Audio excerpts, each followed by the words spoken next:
today's topic is autonomic nervous system. In short, it is called as ANS. But before we start with autonomic nervous system, you should know that autonomic nervous system, it is the type of nervous system. It is the third type. So what are the two types which already you have studied? The first type is CNS. CNS stand for Central Nervous System. It includes two parts, brain and spinal cord. This is brain and this is spinal cord. Second type of nervous system, PNS. P stand for Peripheral Nervous System. It includes the nerves arising from the brain and the nerves arising from spinal cord. Like this. Suppose this is brain, this is spinal cord. So the nerves arising from brain, cranial nerves, and the nerves arising from spinal cord are the spinal nerves. This already we have studied. Now come to the third type of nervous system, which is called as autonomic nervous system. On this topic we are going to concentrate. What is autonomic nervous system? It includes the impulses. Impulses means signals which are transmitted from CNS to involuntary organs and smooth muscles of the body. Whatever parts which are present in CNS, brain and spinal cord, correct? Now this brain and spinal cord, these parts they are coming in peripheral nervous system also, because the nerves are arising from brain and spinal cord. And here autonomic nervous system, here the messages or the signals from either brain or from spinal cord, they are going to the internal organs, involuntary organs and smooth muscles also. Though we say that it is autonomic nervous system, autonomic means self-reliant, okay, but directly and indirectly it is involved or it is connected with the brain and spinal cord. Now we will study the types of autonomic nervous system. Now we will study the types of autonomic nervous system. There are two types of autonomic nervous system. One which is called as sympathetic nervous system and another is called as parasympathetic nervous system. Here I have written fight or flight. It means this sympathetic nervous system, it works during emergency situation. For example, if the dog is behind you, you have two options. Either you will fight with that dog or you will run away. Right? It's an emergency situation. At that time, this sympathetic nervous system, it becomes very active. If you start running, definitely you will have to spend the energy, because for running, energy is required. Your heartbeat will increase, your respiration rate will increase, right? So in this situation, sympathetic nervous system, it works. Parasympathetic nervous system, here it is written rest and digest. When we are having normal condition, we are not doing any activity, resting condition. At that time, parasympathetic nervous system, it becomes active. It means both the systems, they are antagonistic with each other, or you can say they work in opposite manner. When we study both the systems, you will have to remember 1, 2, 3. Three things which are common for sympathetic nervous system also and for parasympathetic nervous system also. Now which are these things? The first thing you will have to remember, it consists of CNS. CNS means it consists of brain and spinal cord, right? It consists of ganglion also. This is ganglion. Ganglion, it is the swelling like structure. It forms due to collection of the neuron and it forms swelling like structure which is called as ganglion. So the first part is CNS, brain or spinal cord or brain and spinal cord. Second part is ganglion. The third part, you can see here the fiber like structure. It is called as preganglionic fiber. This is preganglionic fiber. Why it is called as pre? Because this fiber, it is present before ganglion. So it is called as preganglionic fiber. One more fiber is present. It is called as postganglionic fiber. Postganglionic fiber means the fiber which is present after the ganglion is called as postganglionic fiber. So CNS, okay. Second is ganglion. This is CNS. This is ganglion. Preganglionic fiber, postganglionic fibers. These are the common structures which you will have to remember when you study detail of sympathetic nervous system as well as parasympathetic nervous system. No doubt this length of this fiber, these structures, it differs. But this common names you will have to remember when you study sympathetic nervous system as well as parasympathetic nervous system also. Hello everyone. Our today's topic is sympathetic nervous system. We know that sympathetic nervous system is a part of autonomic nervous system.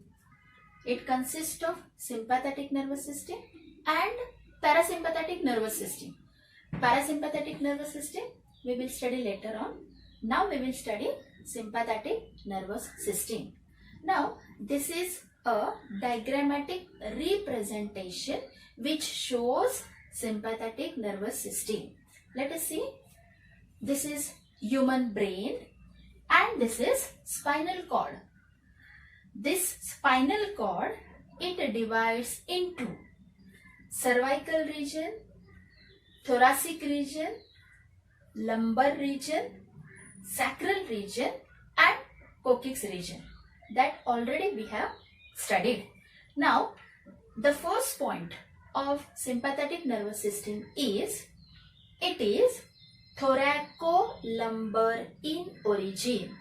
Now, what do you mean by thoracolumbar in origin? The nerves which arises from spinal cord, they arises from thoracic region and lumbar region. These two regions, from these two regions only the nerve arises in sympathetic nervous system. So these fibers which arises from spinal cord, they are called as preganglionic fibers. Preganglionic fibers.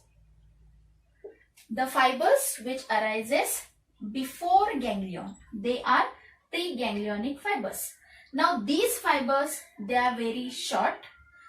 After this ganglion, the fiber which arises are called as postganglionic fiber. Now this fiber is very long. It consists of 22 pairs of sympathetic ganglion. Now these are the ganglions.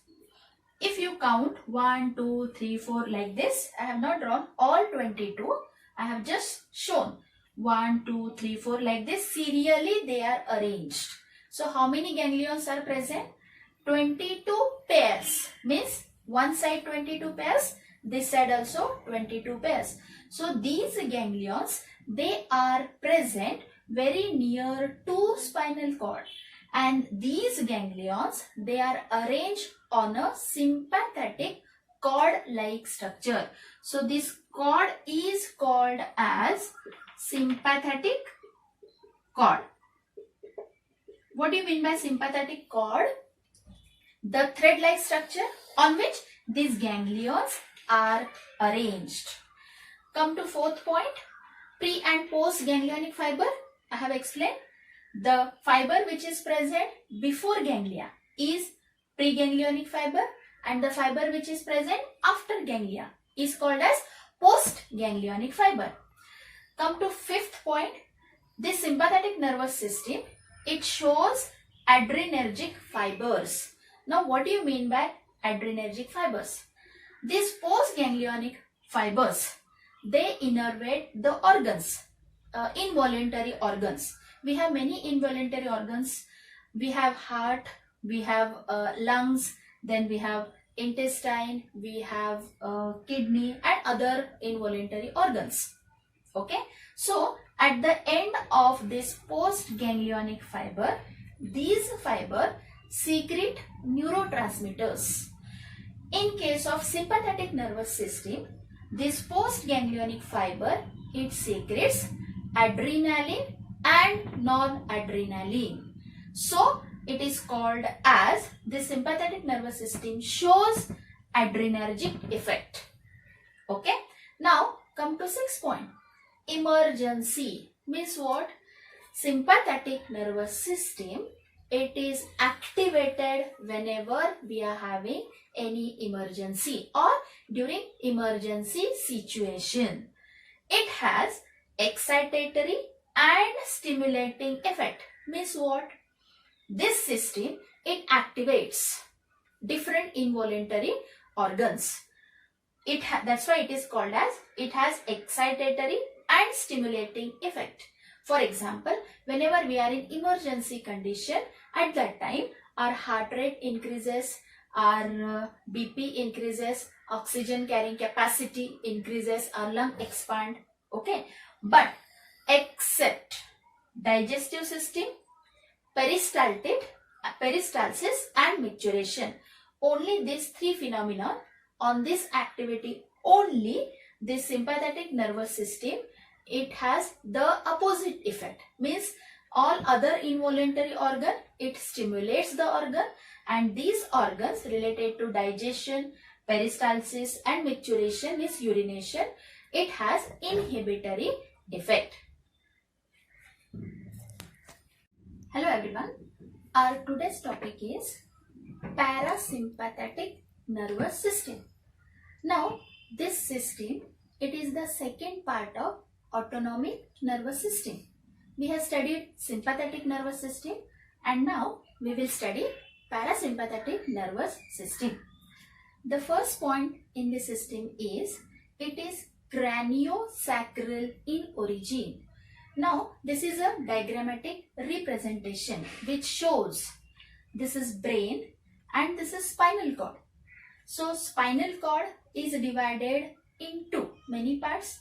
This is cervical region, neck region, this is thoracic region, this is sacral region and this is coccyx region. So parasympathetic nervous system is craniosacral in origin. Means what? The nerves arising from parasympathetic nervous system, they are originating from cranial region as well as sacral region. Now in case of cranial nerves, which nerves they are coming out from the cranium? Third, then 7th, 9th and 10th. These 1, 2, 3, 4. Third is oculomotor, 7th is facial, 9th is glossopharyngeal and 10th is vagus. These cranial nerves, they are emerging out from the cranium. Okay. Now how you are going to remember these names? Okay. For that, here a very simple word, in simple word I have written O 3 times, then P, T, then a fag, wash. How you will remember? O 3 times it is coming when you keep your hand like this. Okay. Your nose is coming, which is responsible for sense of smell.